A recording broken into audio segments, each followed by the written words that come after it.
Y'all done? I gotta put another coat on. Oh.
I got the first coat of poly spray on the wing this morning, and you can see it looks a lot different. So I got up early before it started warming up, and I got enough light in here to see and started working on this thing. The first thing I did was go over it with a tack cloth, and I got the poly spray out and mixed it up real good and started spraying it on there. Now I should have taken a little bit more time cleaning the building up here, because I just came out and looked at it, and there was a whole bunch of little fuzzies and stuff on it all over the place. Now my dogs are shedding pretty bad, especially my son's dog. It's in the middle of blowing its coat right now, and so this thing is pretty well sealed up. Shouldn't get any of it on there, but it still had little dabs of really fine small pieces of hair on it in different spots. And then it had some kind of fabric tabs on it. It looked like blue fabric. I don't know where that came from, unless it come from the building itself, and maybe the cut edges and stuff on the nylon.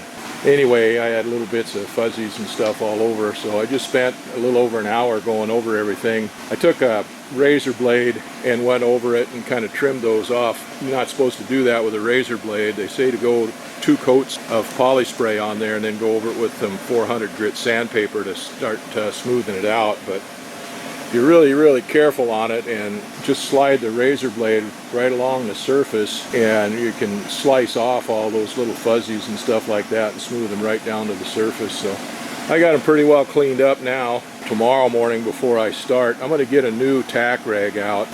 Tack rags are just muslin cloth with beeswax saturated on them, so they shouldn't wear out or get anything off on them onto the fabric.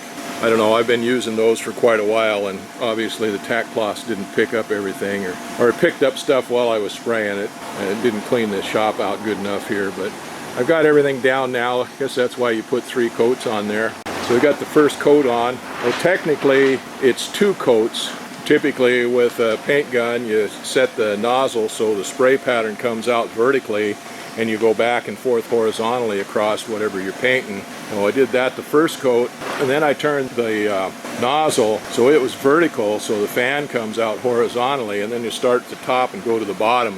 Well, if you're doing one little part, like an elevator or an aileron or something like that, you probably got to wait between cross coats a little bit. But with something this big, by the time I go down and start on that other end, on the tip end, and come down to this end, and then go down the other side, then I can start coming back this side again with the cross coat, and it's ready to accept another coat. So, well, I'm really disappointed in these doilies that I bought, these little dollar patches that I got to go over those seaplane grommets.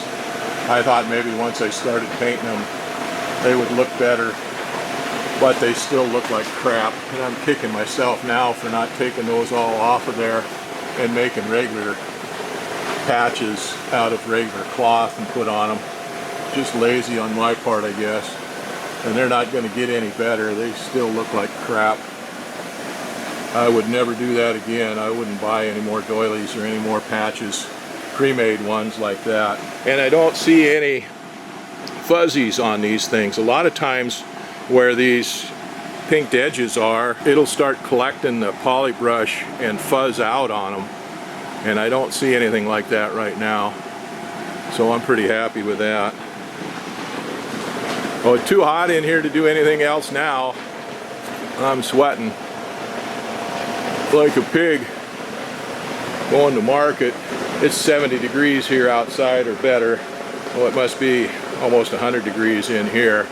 I've spent about as much time in here as I can stand now today. It wasn't too bad in here this morning when I started. By the time I got finished, it was starting to warm up, and it wasn't too hot. I got a good finish on there. Anyway, that looks pretty good. I'm happy with that.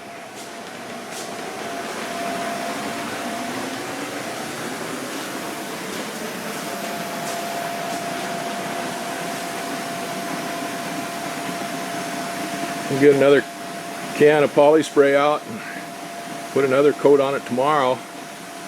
I used one whole can, 1 gallon can on this first coat, but like I said, that's 2 coats when you get down to the technicalities on it.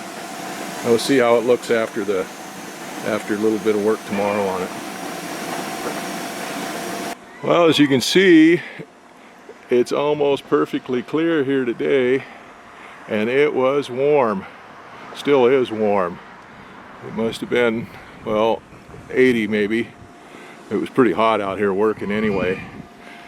I got a couple of things done, but I didn't get done what I was planning on doing because we had a little mini disaster here. Wind got a little bit gusty, and that plastic that I've got going over the paint booth there tore loose from this side. So I spent most of the morning and afternoon working on that again by myself. Had to get it back over the top in the blustery wind, and I got it over the top and started tying down. And this morning I got up early and I got a bucket of water and mopped the floor down in here. I went over the whole thing with Prep-Sol again, washed it all down with Prep-Sol, and then took the tack rag and went over it. And then we sprayed it, the next cross coats on it, and it turned out pretty darn good. It is smooth, really nice. I got a couple little spots on it. Can't even find them now. Little nibs it picked up. But I got pretty good coat on there, I think. Now they say put the second cross coat on and then go over it with 400 grit sandpaper and then put the third and final cross coat on it. But it was too doggone hot in here to work on this today. It must have been over 100 degrees in here today. I was in here a little bit doing a couple things, but I couldn't stay in here very long. And I am almost tempted just to go ahead and put my finish coat over this now, because this is just gorgeous. I got to think about what I'm going to do. It's still too hot out here. It's almost 6 o'clock now, and it's still too hot in here to work on this. And they're going to start losing the light here pretty soon. It doesn't get dark here now. I think sunset's after 10 o'clock, but the sun goes down at such a low angle now. It's and we're in the shadow of the mountains here. Oh, that's beautiful. All right, well, whatever I do, I got to clean this out again. The overspray that's on the floor and stuff. Still getting little nibs. I got a couple little nibs on there, and I think, as far as I can tell, what it is just fabric ends that come off of the fabric out of this paint booth. Just little teeny spots, maybe, you know, like off the ends of where the seams are on the fabric where it was cut. But it's enough to irritate you when it picks up and gets into the paint. I really don't see a lot in there today. No, it looks pretty good. I'll let it cool off a little bit more, and then we'll come out here and look it over again. But hey, kiddo. No, I think putting a ground strap on that to help bleed the static electricity off there helps a lot. I could feel static building up when I was rubbing it down with the Prepsol and with the tack cloth, but not near as much as before. Of course, having this aluminum on there makes it all conductive too, so the static should flow out of it into the ground rod better. Anyway, I gotta let this cool off in here before I do anything in here and inspect this any closer, but I think it looks pretty doggone good.